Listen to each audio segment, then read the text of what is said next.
Hello friends, ഇന്ന് ഞാൻ ഉണ്ടാക്കാൻ പോകുന്ന ഡയറി മിൽക്കും സ്ട്രോബെറിയും വെച്ച ഒരു സാധനമാണ്. അതിനു വേണ്ടിയൊക്കെയായിട്ട് ഞാൻ സ്ട്രോബെറിക്ക് എടുത്തു വെച്ചിട്ടുണ്ട്. കൈ സ്ട്രോബെറിക്ക് ഏറ്റവും കൂടുതൽ ഇഷ്ടം അവർ ലൈക്കും സബ്സ്ക്രൈബും ചെയ്യണം. ഞാൻ ഒരു പാത്രം എടുത്ത് സ്ട്രോബെറിക്ക് എടുത്തു വെക്കുന്നുണ്ട്. നമ്മളൊരു പാത്രം എടുത്ത് ഡയറി മിൽക്കൊക്കെ ഉരുക്കിയാക്കി എടുക്കുന്നുണ്ട്. എൻ്റെ അനിയത്തിക്ക് സ്ട്രോബെറിക്ക് ഇഷ്ടമാണ്. അപ്പോൾ അവള് ചോദിക്കുന്നുണ്ട് സ്ട്രോബെറി തരാവോന്ന്. അപ്പം ഒരെണ്ണം കൊടുക്കുന്നുണ്ട്.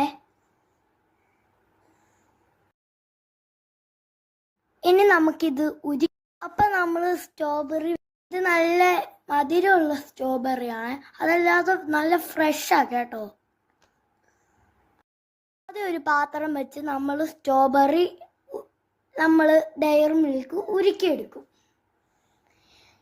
നമുക്ക് വെള്ളം ഒഴിച്ചിട്ടാണ് ഉരുക്കുന്നത്. അതിന് വേളി ഒരു പാത്രം കൂടി വെക്കണം, ഇല്ലേ അത് പാത്രത്തിൻ്റെ കൂടെ നമ്മളുടെ ഈ ഡയറി മിൽക്ക് വെള്ളമായി പോകും. എൻ്റെ അനിയത്തി എവിടെ ഇരുന്ന് തിന്നുന്നുണ്ട്, അപ്പം തീർക്കുമെന്ന് എനിക്ക് തോന്നുന്നത്. സൂപ്പർ എന്ന് ഒത്തിരി നേരമായിട്ട് പറയുന്നുണ്ടേ. ഇപ്പം നമ്മളുടെ ഈ സാധനം റെഡി ആയിട്ടുണ്ട്. ഇനി നമുക്കൊന്ന് ടേസ്റ്റ് ചെയ്ത് നോക്കാം. നല്ല മധുരമാണ് ഇതിനെ. നിങ്ങളൊന്ന് ട്രൈ ചെയ്ത് നോക്കേ.